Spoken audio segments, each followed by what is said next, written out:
ஓம் ஸ்ரீ பிரித்யங்கரா தேவியே போற்றி போற்றி. நல்லதே நினைப்போம், நல்லதே நடக்கும். சக்தி பிரித்யங்கரா குழந்தைகளுக்கு இந்த தாயின் ஆசீர்வாதம் என்றுமே முழுமையாக கிடைக்கட்டும். அன்பு குழந்தையே, உனக்கு செய்வினைகள் இருப்பது போன்ற ஒரு உணர்வு இருந்து கொண்டே இருக்கிறது. என் தங்கமே, இந்த செய்வினை முடிச்சுகள் உனக்கு இருக்கின்றதா இல்லையா என்பதை தெரிந்து கொள்வதற்காகவும், அப்படி இருந்தால் அதை உடனடியாக தீர்ப்பதற்கான மருந்துகள் உன்னுடைய இல்ல இருக்கிறது என்பதை உனக்கு தெரிவிப்பதற்காகவும் இன்று உன் வராகி அம்மா ஒரு முக்கியமான பதிவினை கொண்டு வந்திருக்கிறேன். என் தங்கமே, இன்று இதனை நீ முழுமையாக கேட்டு முடிக்கும் நேரத்தில் செய்வினைகள் உன்னை விட்டு நிச்சயமாக அகலும். ஏனென்றால் எல்லாவற்றிற்குமான தீர்வு உன்னுடைய இல்லத்தில் இருக்கும் பொழுது என் குழந்தை, நீ அது தெரியாமல் இத்தனை நாட்களும் உனக்கு செய்வினைகள் இருப்பதை உணர்ந்த பிறகும் அதனை சரி செய்ய முடியாமல் தவித்து நின்று கொண்டிருக்கிறாய். இந்த செலவு செய்து விட்டேன் அம்மா, எனக்கு இந்த பிரச்சனைகள் மட்டும் தீர்ந்த பாடு இல்லை. என்னை பிடிக்காதவர்கள், என்னை அழிக்க நினைக்கிறவர்கள், என்னுடைய வாழ்க்கையை கெடுக்க நினைப்பவர்கள் எனக்கு எல்லா வினைகளையும் செய்து விட்டார்கள். பில்லி ஏவல் சூனியம் என்று என்னை சுற்றி என்னாலும் பிரச்சனைகள் இருந்து கொண்டே இருக்கிறது என என் தங்க பிள்ளை தினந்தோறும் என்னிடம் புலம்பிக் கொண்டே இருக்கிறது. என் தங்கமே, உனக்கு இந்த பிரச்சனைகள் இருக்கிறது என்பதை முதலில் நீ எப்படி உணர்ந்தாய் என்று தெரிந்து கொள். என் தங்கமே, அம்மா சொல்கின்ற இந்த அறிகுறிகள் உனக்கு இருந்தால் நிச்சயமாக உனக்கு செய்வினைகள் இருக்கிறது என்று அர்த்தம். குறிப்பாக இது யார் ஒருவர் சாமி ஆடுகின்றார்களோ, தெய்வத்தை தன் உடலில் ஏற்று அங்கே ஆடுகின்றார்களோ அவர்களுக்கு இது போன்ற அறிகுறிகள் நிச்சயமாக அதிகமாக தென்படும். எல்லோருக்கும் இது பொதுவானது என்றாலும் அவர்களுக்கு சற்று அதிகமான உணர்வுகள் இதிலிருந்து ஏற்படும். என் தங்கமே, அது மட்டும் தென்படும் என்றால் தன்னுடைய உடலில் பல மாற்றங்கள் ஏற்படும். என் தங்கமே, அது எப்படி தென்படும் என்றால் தன்னுடைய உடலில் பல மாற்றங்கள் ஏற்படும். உடலில் வேதனைகள், வலிகள் சற்று அதிகமாக இருக்கும். கனவில் வந்து செய்வினைகள் இருப்பதை உணர்த்தி காட்டும். அது மட்டுமல்லாமல் உறக்கத்தில் இருந்து உன்னால் எழுந்திருக்க முடியாமல் இருப்பது, உன்னுடைய உடலில் பல கஷ்டங்கள் ஏற்படுவது போன்ற உணர்வு உனக்கு தென்படும். எப்படி நீ உன்னுடைய கனவில் இருந்து விடுபட முடியாமலும் உன்னுடைய உறக்கத்தில் இருந்து எழும்ப முடியாமல் சிரமப்படும் பொழுதுதான் இந்த செய்வினைகள் உனக்கு இருக்கிறது என்பது உண்மையாகும். என் செல்லமே, சிலருக்கு இந்த செய்வினைகள் மீதெல்லாம் நம்பிக்கை இல்லாமல் இருக்கலாம். அதற்கு ஒரு காரணம் இருக்கிறது. செய்வினைகள் என்பது அதனை செய்ய நினைக்கிறார்கள் என்றால் அதை அவர்கள்தானே பாதிக்கப்பட வேண்டும்.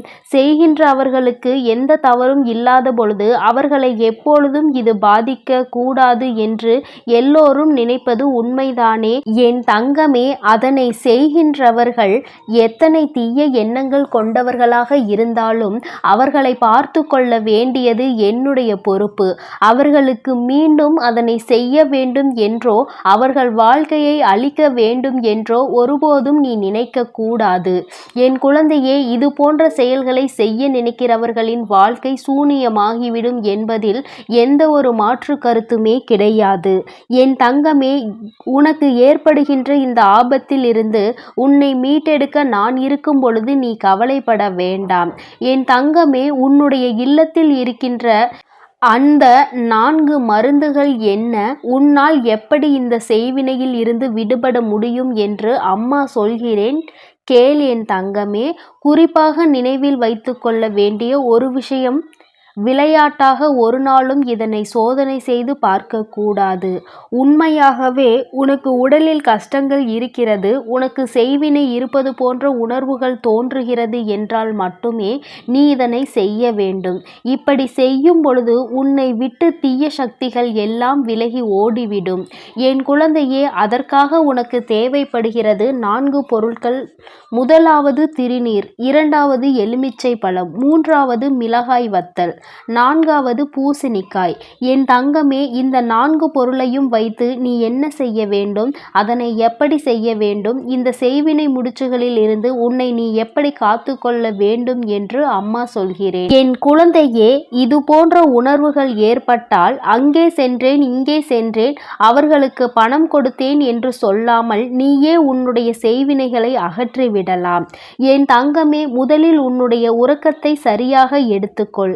அப்பொழுது உன்னுடைய கனவில் உன்னுடைய செய்வினைகள் இருப்பதை உணர்ந்துகின்ற சில நிகழ்வுகள் நிச்சயமாக நடக்கும். என் தங்கமே, அந்த நேரத்தில் என் குழந்தை உன்னுடைய இஷ்ட தெய்வத்தின் பெயரை 3 முறை அல்லது 5 முறை அல்லது 7 முறை அல்லது 9 முறை அல்லது 11 முறை என்று நீ உன்னுடைய கனவிற்குள்ளேயே சொல்லிவிட வேண்டும். என் தங்கமே, அதற்கு நீ நினைக்கலாம், அம்மா, கனவில் எப்படி நான் என்னுடைய இஷ்ட தெய்வத்தின் பெயரை சொல்ல முடியும் என்று. நீ உறங்குவதற்கு முன்பாக உன்னுடைய இஷ்ட தெய்வத்தை மனதிற்குள் நினைத்து கொண்டு உறங்கு. அப்பொழுது உன்னுடைய இஷ்ட தெய்வம் இந்த வராகி நானாக இருக்கும் பொழுது, வராகி தாயே அல்லது வர்த்தகாளி என்று நீ உன்னால் எத்தனை முறை சொல்ல முடியுமோ அத்தனை முறை நீ சொல்லும் பொழுது அந்த செய்வினை முடிச்சுகள் உன்னை விட்டு சற்று விலக ஆரம்பிக்கும். என் தங்கமே, அந்த நேரத்தில் நீ எழுந்திருத்து ஓடி வந்து உன்னுடைய நெற்றியில் விபூதியினை இட்டுக்கொள்ள வேண்டும். அப்படி நெற்றியில் விபூதியினை இடும் பொழுது அந்த செய்வினை முடிச்சுகள் உன்னை விட்டு இன்னும் சற்று தூரம் விலகிச் செல்லும். அந்த நேரத்தில் ஒரு எலுமிச்சை பழத்தை எடுத்து உன்னுடைய தலையில் வலப்புறமாக 3 இடப்புறமாக 3 முறை சுற்றி அதை 2ஆக வெட்டி வெளியில் வைத்துவிட வேண்டும். அப்பொழுது அதை காலை வைத்து நசுக்கி போட்டுவிட வேண்டும். என் குழந்தையே, அதன் பிறகு இன்னொரு எலுமிச்சை பழத்தை எடுத்து 2ஆக வெட்டி அதில் குங்குமத்தை தடவி உன்னுடைய இல்லத்தின் வாசலில் நீ வைக்க வேண்டும். என் தங்கமே, அடுத்த நாள் காலையில் என் குழந்தை ஒரு காகிதத்தை எடுத்து அதற்குள்ளாக ஒரு எலுமிச்சை பழம், மிளகாய் வத்தல், கல் உப்பு இவை 3ஐயும் அடக்கி வீட்டில் இருக்கின்ற அனைவரது தலையை சுற்றியும் அடுப்பில் போட்டு எரித்துவிட வேண்டும்.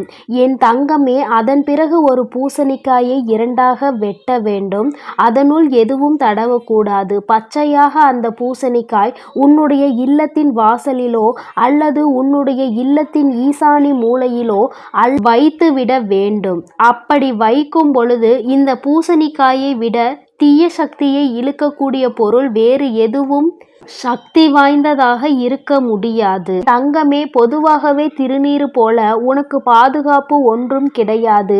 எலுமிச்சை பழத்தை போல அதிசக்தி வாய்ந்த கனி எதுவும் இல்லை. அதுபோல மிளகாய் வத்தலை போல கண் திருஷ்டியை போக்கக்கூடிய பொருள் வேறெதுவும் கிடையாது. அதுபோலதான் பூசணிக்காய் தீய சக்திகளை இழுக்கக்கூடிய காந்த சக்தி கொண்ட காய், வேறு எதுவும் கிடையாது. அதை வைக்கும் பொழுது தீய சக்திகளை எல்லாம் அது இழுத்து கொண்டு வந்து விடும். என் தங்கமே, அதன் பிறகு அதனை எடுத்து அடுத்த நாள் கால்படாத இடத்தில் போட்டுவிடு. என் தங்கமே, எல்லா பொருட்களையும் நீ பயன்படுத்திய பிறகு அடுத்த நாள் கால்படாத இடத்தில் போட்டுவிட்டால் போதும். நிச்சயமாக நீ செய்த அத்தனை செயல்களுக்கும் பலன் உண்டு. 2 நாட்களிலேயே அது உனக்கு கிடைத்துவிடும். நீ ஒவ்வொன்றாக செய்யும் பொழுது இந்த செய்வினை முடிச்சுகள் முழுவதுமாக உன்னை விட்டு அகன்று உன்னை விட்டு தூரமாக சென்றுவிடும்.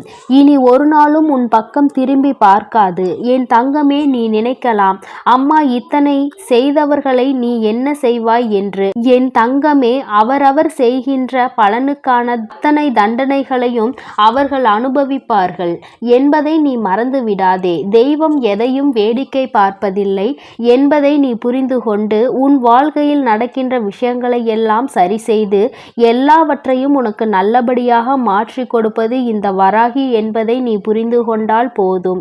என் தங்கமே, விளையாட்டாக கருதாமல் வேடிக்கையாக நினைக்காமல் உண்மையில் பாதிக்கப்பட்டிருந்தால் இதனை ஒரு முறை செய்து பார். உன்னுடைய இல்லத்தில் இருக்கின்றவர்களுக்கும் உனக்கும் மனநிலையில் நல்ல மாற்றங்கள் தெரியும். நிச்சயமாக விரைவாகவே நீ இதிலிருந்து மீண்டு வந்து விடுவாய். என் தங்க பிள்ளையே, நீ எதற்காகவும் கலங்காதே, எதை நினைத்தும் வருந்தாதே. இந்த வராகி அம்மாவுடைய ஆசீர்வாதங்கள் உனக்கு எப்பொழுதும் முழுமையாக கிடைக்கும். நீ நல்லதையே நினை, உனக்கு எப்பொழுதும் நல்லது மட்டுமே நடக்கும். என் அன்பு குழந்தைக்கு இந்த சக்தி பிரித்யங்கராவின் அன்பும் ஆசீர்வாதமும் முழுவதுமாக கிடைக்கும். ஓம் ஸ்ரீ பிரித்யங்கரா தேவியே போற்றி போற்றி. ஓம் ஸ்ரீ பிரித்யங்கரா தேவியே போற்றி போற்றி.